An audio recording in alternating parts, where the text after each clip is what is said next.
News Jayaprakash Narayana మీడియాతో మాట్లాడుతున్నారు. ఇప్పుడు ఆ ప్రత్యక్ష ప్రసారాన్ని చూద్దాం. మరోపక్కన హైదరాబాద్ నగరంలో శాంతి భద్రతలకు చాలా విఘాతం ఏర్పడుతున్నది, చాలా అల్లకల్లోలం అయిపోతున్న భావం కలుగుతుంది. మరోపక్కన మీరు చరిత్రలో చూస్తే మన దేశంలో ఇతర దేశాల్లో కూడా సంస్కృతి కారణంగా కావచ్చు, భాష కారణంగా కావచ్చు, యాస కారణంగా కావచ్చు, చిన్న చిన్న విభేదాలు ముదిరిన సందర్భాలు చాలా ఉన్నాయి ప్రపంచంలో. ఇది మొట్టమొదటిసారిగా జరగల ప్రపంచంలో ఎక్కడ. కానీ విజ్ఞత గల నాయకత్వం ప్రజల మధ్య సమన్వయాన్ని సాధించాలి. లేని సమస్యని తెచ్చిపెట్టకూడదు, ఉద్రేకాలు రెచ్చగొట్టకూడదు. ఈవేళ ఏదో గందరగోళం చేయడం కోసం ఓ పక్కన 5 కోట్ల రూపాయలతో ఓటు కొన్నారని, మరో పక్కన ఫోన్ ట్యాపింగ్ చేశారని ఒకరి మీద ఒకరు ఆరోపణలు ఉన్నాయి. ఇవి నిజాయితీగా విచారణ జరిపి దోషులకు శిక్ష పడి నాయకత్వాల్లో ఉన్న వాళ్ళు జవాబుదారీగా ఉండటం కాకుండా ఏదో రకంగా దీన్ని ఉపయోగించి ప్రజల్ని రెచ్చగొట్టి అయితే తప్పుదోవన పట్టించాలి, లేదంటే రాజకీయ లబ్ధిని పొందాలి. మత కలహాలు వచ్చినాయనుకోండి, లాభం వచ్చేది మతతత్వ పార్టీలకి. ఇవాళ ఆంధ్ర తెలంగాణ అన్న భావాన్ని రాష్ట్ర విభజన జరిగిన తర్వాత ఇంతకాలం తర్వాత రెచ్చగొడితే లాభం వచ్చేది తెలంగాణలో కేసీఆర్కి, ఆంధ్రప్రదేశ్లో చంద్రబాబు నాయుడుకి, హైదరాబాద్ నగరంలో ఇద్దరికి తల కాస్త పరిస్థితిని బట్టి. రేపు కార్పొరేషన్ కూడా వస్తున్నాయి కాబట్టి దీనిలో భాగంగా ఈ సెక్షన్ 8 వివాదాన్ని ఉదాహరణ తీసుకొచ్చారు. మళ్ళీ సెక్షన్ 8ని ఈ చట్టంలో చేరుస్తున్నప్పుడే నేను చాలా స్పష్టంగా శాసనసభలోనూ సభ బయట కూడా ప్రకటన చేశాను. ఇతర ప్రాంతాల నుంచి ఇక్కడికి వచ్చి స్థిర నివాసం ఉంటున్న వాళ్ళకి కొంతకాలం పాటు మనోధైర్యం కావాలన్న భావం ఉంటే మంచిదే. ఎందుకంటే ఆనాడున్న పరిస్థితుల్లో కొంత నిజమో లేకపోతే అతిశయోక్త కావచ్చు, కానీ కొంత మాకేమైనా అవుతుందో అనే ఆందోళన కొంతమందికి ఉండొచ్చు. ఎందుకంటే ఉద్యమాలు, రాళ్ళు వేయటం, కొంచెం కొన్ని సందర్భాల పరిస్థితి పట్టడం, కొంచెం నోరు దారటం, వీటి వల్ల. కానీ రాష్ట్రాల అధికారాల్లో మొట్టమొదటి అధికారం శాంతి భద్రత. రాష్ట్రాల జాబితాలో 7వ షెడ్యూల్లో 2వ జాబితా మొట్టమొదటి అంశం శాంతి భద్రత. ఇదేదో చివరి అంశం కాదు.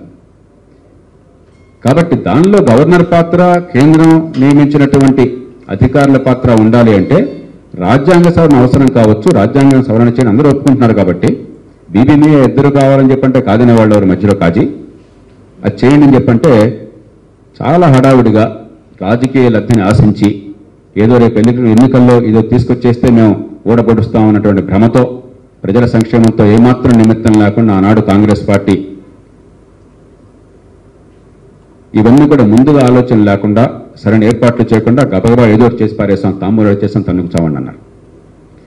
దానికి ఇతర పార్టీలు కూడా మనకెందుకు ఎన్నికల ముందు తతంగంతో అయిపోతే ఆ పాపంతో అడమైపోతుంది, మనకెందుకనే భావంతో వాళ్ళు కూడా సహకరించారు. ఇవన్నీ మనందరికీ తెలుసు చరిత్రలో. ఇది రాజ్యాంగబద్ధమా కాదన్న తర్కం ఆనాడు ఉండింది. ఈ చట్టం వచ్చిన తర్వాత అది ముందే ఉండింది. పోనీ రాష్ట్ర విభజన అయిన వెంటనే దీన్ని అమలు చేసేస్తే, గవర్నర్ చేతిలో అధికారాలను పెట్టేసినట్టయితే బహుశా తెలంగాణ ప్రభుత్వం ఆనాడు సుప్రీంకోర్టుకి వెళ్ళి ఉండేది. సుప్రీంకోర్టు నిర్ణయం చేసేది ఇది రాజ్యాంగబద్ధమా కాదని. 2 వాదనలు ఉన్నాయి, వివరాలు వెళ్ళక్కర్లా. కానీ ఇవాళ ఏడాది గడిచిన తర్వాత, ఏడాది నెల గడిచింది, రేపు 2వ తారీఖుతో 13 నెలలు గడిపోతుంది. ఈ 13 నెలల్లో నిజాయితీగా హైదరాబాద్ నగరంలో ఇతర ప్రాంతాల నుంచి వచ్చి నివాసం ఉన్న వాళ్ళ ప్రాణాలకు కానీ ఆస్తులకు కానీ ప్రమాదం ఉందన్న మాట చెప్పటం అసత్యం. దీని ఉద్దేశ్యం ఇతర ప్రాంతాల నుంచి వచ్చిన వాళ్ళ ఆస్తులకి ప్రాణాలకి ప్రమాదం ఉన్నట్టయితే కొంతకాలం పాటు దాన్ని నివారించడం కోసం ఏర్పాట్లు చేయడం. అలాంటి ప్రమాదం ఉందని ఎవరు చెప్పాలి? ఒకళ్ళు ఉన్నట్టయితే హైదరాబాద్ నగర ప్రజలు చెప్పాలి, ఇక్కడ నివాసం ఉంటున్న ప్రజలు చెప్పాలి. అయ్యా మాకు ఇబ్బందిగా ఉంటున్నది, మా వీధుల్లో మమ్మల్ని తిరగనేయడం లేదు, మా ఇళ్లలో మమ్మల్ని ఉండనేయడం లేదు, మాకు ఉపాధికో లేకపోతే మా జీవితానికో భద్రత లేదు, కాబట్టి తాత్కాలికంగా రాజ్యాంగ చట్టంలో పొందుకొచ్చారు కాబట్టి అమలు చేయమని కోరా. నాకు తెలిసి, మీకు తెలిసి హైదరాబాద్ నగరంలో ప్రజల నుంచి ఏ వర్గం నుంచి కూడా ఈ డిమాండ్ రాలేదు. అంటే కేవలం రాజకీయ లబ్ధి కోసం, రాజకీయ ఆటలో భాగంగా సంవత్సరం తర్వాత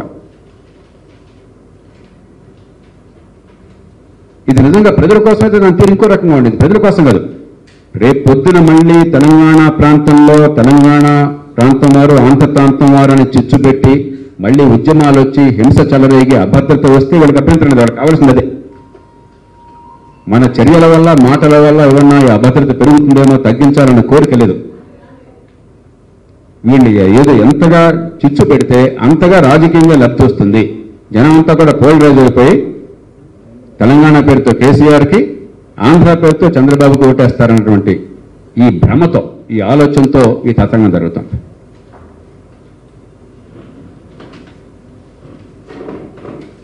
ఇది స్పష్టంగా మనం అర్థం చేసుకోవాలి. ఓట్లు కొన్నారన్నటువంటి కేసులు వేరు, వాటిని సిబిఐకి పంపించాలి. ఇంతకుముందు మేము చెప్పాం. ఎందుకంటే ఇవాళ తెలంగాణ రాష్ట్ర పోలీసులు ఏసీబీ వారు చిత్తశుద్ధితో నిజాయితీగా పనిచేసినా కూడా ఏదో రకంగా రాజకీయంగా పులిమే పరిస్థితుంది కాబట్టి అపార్థాలు దారితీస్తుంది. అలాగే ట్యాపింగ్ కేసు అని చెప్పి అంటున్నారు, ఆరోపణలు చేస్తున్నారు. అది నిజమో కాదో కేంద్ర ప్రభుత్వం నిగ్గు తేల్చాలి, దాన్ని సిబిఐకి పంపించాలి. దానికేమీ సెక్షన్ 8కి సంబంధం లేదు. ఒకవేళ నిజంగా ఇక్కడ ప్రాంతీయత కారణంగా భద్రతకి, ప్రజల భద్రతకి, ప్రాణాలకి ముప్పు వచ్చినట్టయితే అప్పుడు ఖచ్చితంగా గవర్నర్ దానిలో జోక్యం చేసుకోవచ్చు. చట్టంతో నిమిత్తం అక్కర్లా. అసలు కేంద్రము జోక్యం చేసుకోవచ్చు. కేంద్రానికి అధికారాలు ఉన్నాయి. ఏ రాష్ట్రంలోనైనా సరే మైనారిటీని ప్రభుత్వమే కావాలని కొల్లబడుస్తుంటే ఈ దేశంలో కేంద్ర ప్రభుత్వం చూస్తూ ఊరుకోచాలదు. రాజ్యాంగబద్ధంగా పూర్తి అధికారము, బాధ్యత వాళ్ళకున్నాయి. సమస్య లేనప్పుడు ఎందుకని సమస్యను సృష్టిస్తున్నారు? నాకు బాగా గుర్తుంది, కొన్నేళ్ల క్రితం ఒక టీవీ ఛానల్లో ఏదో ఒక రాజకీయంగా హింసాత్మక సంఘటనలో ఎవరిని చంపడం జరిగినప్పుడు కొన్ని చోట్ల రాజకీయ హింస ఏదో బస్సులు తగలడం జరుగుతుంటే ఆ ఛానల్లో లైవ్లో యాంకర్ అడిగారట ఒక జిల్లాలో ఉన్న కరెస్పాండెంట్ రిపోర్టర్ని, మీ జిల్లాలో ఇంకా బస్సులు తగలట్లేదా అని చెప్పాను. 5 నిమిషాలు తగలడం మొదలెట్టారట జిల్లాలో. అంటే మనం ఏదో రెచ్చగొట్టి హింసని ప్రోత్సహించాలన్న ఆలోచన కనిపిస్తోంది, కానీ ప్రజల మధ్య సామరస్యాన్ని పెంచాలి. హైదరాబాద్ నగరంలో ఉన్న ప్రజలు ఏ ప్రాంతం నుంచి వచ్చినా వాళ్ళ హక్కుల్ని రక్షించుకునే ఏర్పాటు ఉండాలి. ఇక్కడ ఆర్థిక వ్యవస్థ బలపడితే అందరికీ లాభం, తెలుగు ప్రజలందరికీ లాభం, ఇది దేశ ప్రజలందరికీ లాభం. హైదరాబాద్ నగరం తెలంగాణ రాష్ట్రంలో ఉండొచ్చు, కానీ హైదరాబాద్ నగరంలో ఉద్యోగమో వ్యాపారమో కేవలం హైదరాబాద్లో పుట్టిన వాళ్ళే చేయాలన్న భారతదేశంలో రాజ్యాంగంలో ఎక్కడ లేదు. అందరికీ పనికొస్తుంది. ఇది పెరిగితే లాభపడే వాళ్ళందరూ. అలాగే కోస్తా ప్రాంతం, అలాగే రాయలసీమ ప్రాంతం. ఒకవేళ భావోద్వేగాలు ప్రజల్లో ప్రచురించిన కొన్ని సందర్భాల్లో దాన్ని తగ్గించాల్సిన వాళ్ళు వాళ్ళ రాజకీయ లబ్ధి కోసం రోజు దుమారాన్ని లేపుతున్నారు. ప్రజలు స్పష్టంగా అర్థం చేసుకోవాలి, వీళ్ళు మాట్లాడుతున్న అంశాలు ఆంధ్రప్రదేశ్ ప్రజల కోసం కాదు, తెలంగాణ ప్రజల కోసం కాదు, వాళ్ళ పార్టీల రాజకీయ లబ్ధి కోసం మాత్రమే. విస్పష్టంగా మనకు అర్థం కావాలి. ఈ పార్టీలు ఏ ఒక్కళ్ళు కూడా నిజాయితీలో, అవినీతిలో, లేకపోతే రాజకీయంగా అనైతికతలో తీసిపోయిన వాళ్ళు కాదు. ఎవరికి అవకాశం ఉంటే వాళ్ళు పార్టీ ఫిరాయింపులను ప్రోత్సహించుకుంటారు, అవతలం లాగేసుకుంటారు. ఎక్కడ వీలుంటే అక్కడ డబ్బులు దండుకుంటారు. ఎంత ఛాన్స్ ఉంటే అంతగా డబ్బులు ఖర్చు పెట్టే వాళ్ళని పార్టీలకు ఆహ్వానించి వాళ్ళకి సీట్లు ఇస్తారు. వాళ్ళు గూండాలైనా, వాళ్ళ అవినీతి పరులైనా, నిరర్ధకులైనా అభ్యంతరం లేదు. అధికారంలో ఉండగా తీవ్రంగా అవినీతికి పాల్పడతారు. ప్రతి చోట, ఇక్కడ అక్కడ తేడా లేదు. ఇక ఎన్నికల్లో గెలవడం కోసం సర్వశక్తుల్ని ఒడ్డుతారు. జీవన్మరణ సమస్యగా ఇది మార్చేస్తారు. దీనిలో ఎవరెవరికి తీసిపోయిన వాళ్ళు కాదు. ఎవరికి ఏనాడు అవకాశం ఉందని తప్పితే ఎవరు ఎక్కడెవరికి తీసిపోయిన వాళ్ళు కాదు. దీని నుంచి బయటపడాలి. వీళ్ళకి ఇది కొనసాగించి కేవలం ఈ ఆటలో ఎవరు పై ఎత్తు తేల్చుకోవాలని కోరుకుంది తప్ప ఎప్పటికైనా పరిస్థితి చక్కదిద్దామన్న కోరిక ఏమాత్రం లేదు. లేకపోతే కోట్లాది రూపాయలతో ఓట్లు కొనడం చాలా మామూలు అనే విషయం ఒక ఆయన చెప్తాడు. ఇది మామూలుగా దేవుందని చెప్పారంటే నిజంగా జనం కూడా అనుకుంటున్నారు. ఎందుకంటే జనం కూడా చూస్తున్నారు కాబట్టి. ఇక్కడ పత్రికలు కూడా మనం అవుతున్నారు, ఏమంటే పంచాయతీలోని లక్షలు అవుతుంటే పెద్ద కోట్లు లెక్క ఏమని చెప్పి అంటే ఇది చాలా మామూలు అనుకుంటున్నాం మనం. లోక్సత్తా పార్టీ వారు ఇప్పుడే వెబ్లో పెట్టారు. తమిళనాడులో జయలలిత గారి ఉప ఎన్నిక జరిగితే చెన్నై నగరంలో, ఆ కాన్స్టిట్యూన్సీ ఏంటి